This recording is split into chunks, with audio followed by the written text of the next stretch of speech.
Indonesia Political Opinion baru saja merilis hasil survei elektabilitas partai politik jelang pemilu.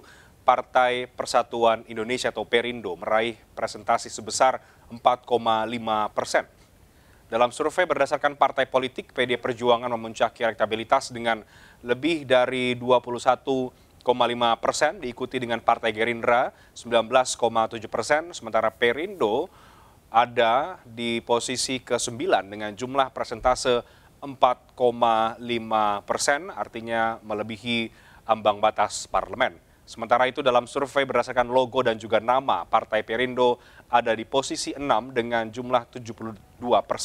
Lebih unggul dari PKB, Nasdem, dan juga PKS. Sementara PD Perjuangan masih jadi unggulan pertama dengan 97,5%. Dengan hasil survei ini, Perindo punya peluang cukup tinggi untuk lolos ke Senayan.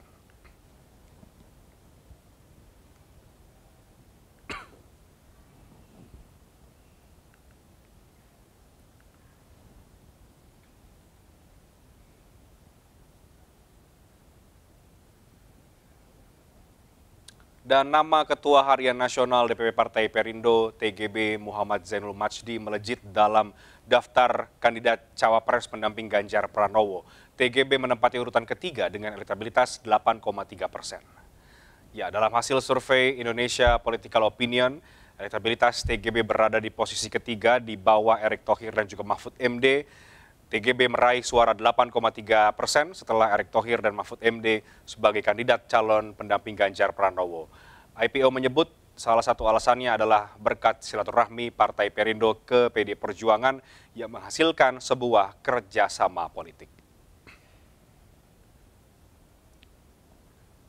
Saya akan mengulas lebih jauh bagaimana peta elektoral bacawa pres pendamping Ganjar Pranowo dan juga partai politik berdasarkan hasil survei dari Indonesia Political Opinion. Saya sudah bersama dengan Bang Deddy Kurniasyah, Direktur Eksekutif dari Indonesia Political Opinion. Selamat malam, Bang Deddy, apa kabar? Halo, malam. Baik sekali. Kita akan langsung membedah ya, Bang Deddy, hasil survei Anda. Okay. Kita coba mulai dulu dari nama-nama bacawa pres pendamping Ganjar Pranowo. Secara umum, apa saja temuan dari IPO soal nama-nama bacawa pres yang muncul ini, yang kemudian ini cocok untuk mendampingi Ganjar Pranowo, Bang Deddy? Ya, yang pertama tentu kami sebetulnya sudah mengkaji dari ketiga nama calon presiden, kemudian juga menguji popularitas mereka berdasarkan perspektif publik. Kira-kira kalau kemudian calon wakil presiden ini ditempatkan dari masing-masing capres, kira-kira hasilnya seperti apa? Nah, beberapa nama yang kemudian secara konsisten berada pada urutan teratas misalnya adalah Erick Thohir, Mahfud MD, kemudian Muhammad Zainul Majdi. Ini adalah skema kalau capresnya adalah Ganjar Pranowo. Okay. Sehingga nama-nama ini kemudian diharapkan menjadi orang-orang yang kira-kira paling potensial untuk disandingkan Ganjar Pranowo. Nah, memang yang kemudian mencolok adalah Muhammad Zainul Majdi. Kenapa? Karena satu sisi di skema capres Prabowo Subianto dan juga Anies Baswedan, nama Muhammad Zainul Majdi di Prabowo bahkan tidak muncul. Di Anies Baswedan muncul juga lebih dari 5 besar. Nah, sehingga asumsinya dalam proses kualitatif adalah karena bisa saja ini adalah dari faktor pertemuan antara Partai Perindo dengan PDI Perjuangan. Okay. Lalu kemudian disandingkan dengan pertemuan sebelumnya misalnya P3 dengan PDI Perjuangan. Publik besar kemungkinan lebih berharap Perindo yang punya posisi tawar terhadap cawapres dibandingkan dengan harapan publik terhadap P3. Okay. Itu sebabnya kemudian nama Muhammad Zainul Majdi lebih mendapatkan respon dibandingkan misalnya adalah Sandiaga Uno.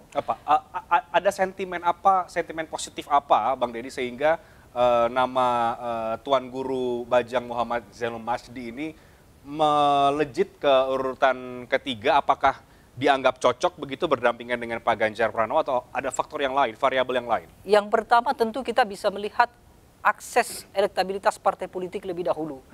Yang sudah menemui PDI Perjuangan dalam hal dukungan pada Ganjar adalah Perindo, kemudian ada PAN, lalu kemudian ada P3. PAN sendiri dalam wacananya akan mengusung Erick Thohir. Sehingga Erick Thohir juga mendapatkan peluang yang cukup bagus. Karena satu sisi populer, elektabilitas bagus, termasuk juga kemampuan logistik yang disetarakan dengan misalnya Sandiaga Uno. Lalu kemudian Perindo. Perindo dalam skema kandidat yang ada, nama yang paling populer adalah Muhammad Zainul Majdi. Itu pertama. Yang kedua, beliau dianggap mewakili dari kelompok-kelompok yang selama ini diperlukan oleh PD Perjuangan dan juga oleh Ganjar Pranowo. PD Perjuangan sebagai partai dengan ideologi nasionalis. Soekarnois, Marhain yang sangat kuat, lalu kemudian Muhammad Zainul Majdi dianggap sebagai tokoh religius yang juga kuat. Di luar itu, rupa-rupanya partai Perindo ini tidak mendapatkan anggapan apakah dia nasionalis atau religius. Karena mungkin seiring dengan promosi propaganda yang langsung menyasar pada kelompok kelas bawah begitu, pemilih yang punya potensi besar, maka kemudian Muhammad Zainul Majdi mungkin dianggap sebagai representasi yang lebih baik. Satu sisi dia mendapat dukungan terhadap pemerintah, sisi yang lain dia juga tidak memiliki afiliasi yang terasa kontra dengan pemerintah. Sehingga berbeda situasinya ketika kemudian bertemu dengan PAN atau mungkin P3. Meskipun tetap saja kalau dalam skema 3 partai itu memang PAN yang lebih mendominasi dengan Erick Thohir karena faktor popularitas yang lebih dulu ada. Tapi di luar itu saya kira nama yang paling netral kemudian juga melejit adalah Muhammad Zainul Majdi. Ya, kalau yang nama yang lain ini kan sebetulnya sudah masuk radar sejak lama ya. Nah, TGB ini mungkin baru masuk tapi langsung menempati urutan yang 3 besar bahkan dalam survei Anda. Bukan tidak mungkin elektabilitas 8,3% yang dimiliki oleh Muhammad Zainul Majdi berdasarkan survei tatap muka yang kami lakukan terhadap 1.200 responden 1 sampai 13 Juni ini mengindikasikan bahwa harapan publik terhadap Ganjar termasuk harapan publik terhadap PD Perjuangan ada pada kelompok-kelompok baru. Apalagi bahwa koalisi PDI, anggap saja PDI Perjuangan kemudian berkoalisi dengan P3, mereka tidak cukup kuat. Apalagi dari sisi elektabilitas dibandingkan dengan P3, Perindo juga jauh lebih baik dengan posisi sekarang. Itulah kenapa kemudian daya tawar Muhammad Zainul Majdi muncul. Terlebih juga beliau mewakili kelompok non-Jawa yang selama ini diperebutkan oleh 3 poros. Kecuali nanti tiba-tiba muncul 4 poros, misalnya ada Airlangga Hartarto bersama Zulkifli Hasan misalnya, maka ini tetap akan menjadi pilihan yang bagus. Dan hasil temuan Anda, apakah kemudian kalau Ganjar dan TGB ini diduetkan, ini bisa saling memberikan keuntungan secara elektoral dalam Pilpres 2024? Satu sisi kita lihat demografi politisnya dulu. Di Jawa misalnya, seluruh pulau Jawa, mulai dari kecuali Banten ya, Jawa Barat, DKI, Jawa Tengah, Jawa Timur misalnya. Mayoritas sebetulnya sudah ke Ganjar Pranowo, tetapi di Jawa Barat misalnya masih dikuasai oleh Prabowo Subianto dengan Anies Baswedan. Artinya kalau kemudian Ganjar Pranowo juga mengambil tokoh-tokoh yang dari Jawa, maka perseteruannya akan sangat ramai sekali. Ceruknya sama ya? Ceruknya sama.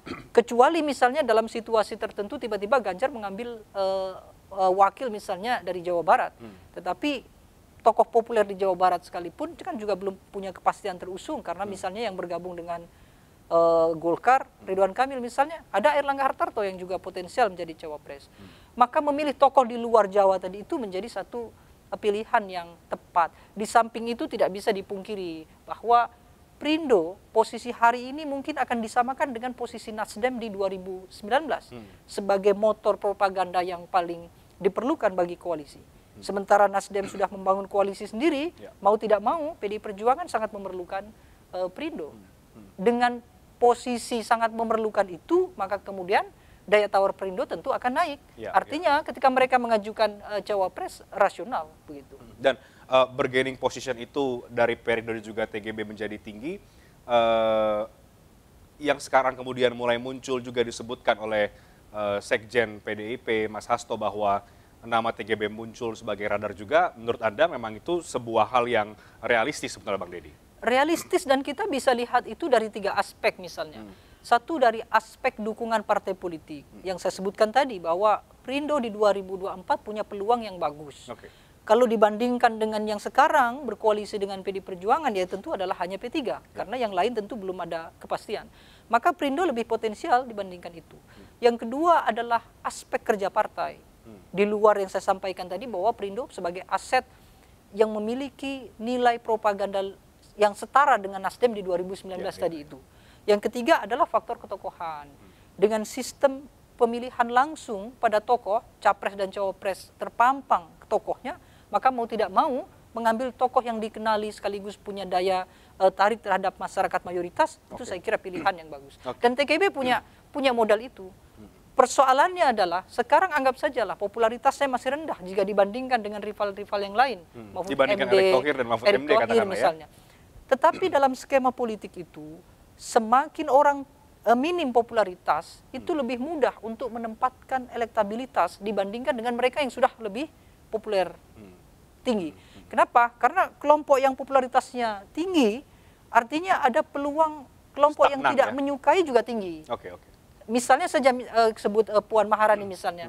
Elektabilitas partainya sangat tinggi, tapi popularitas Puan juga lebih tinggi bahkan dari Ganjar dalam skema survei yang dilakukan oleh IPO. Tetapi untuk membuat elektabilitas Puan melampaui Ganjar itu adalah kesulitan yang luar biasa karena sudah terlanjur populer lebih tinggi. Ya. Itu tadi. Bang Deddy, tadi Anda katakan ini khusus untuk TGB punya peluang bahkan bisa naik lagi hasil surveinya. Sekarang nomor urut 3, 8,3%, modalnya sudah cukup tinggi. Menurut Anda apa yang perlu dilakukan dengan modal yang baik ini agar elektabilitas TGB ini bisa terus naik dan juga diiringi juga dengan elektabilitas Partai Perindo? Kerja-kerja politik seperti apa yang perlu dilakukan? Tapi dijawab nanti Bang, kita break dulu. Kami akan kembali untuk mendalami pembahasan mengenai elektabilitas cawapres dan juga partai politik usai jeda berikut. Tetap bersama kami di MNC News Prime.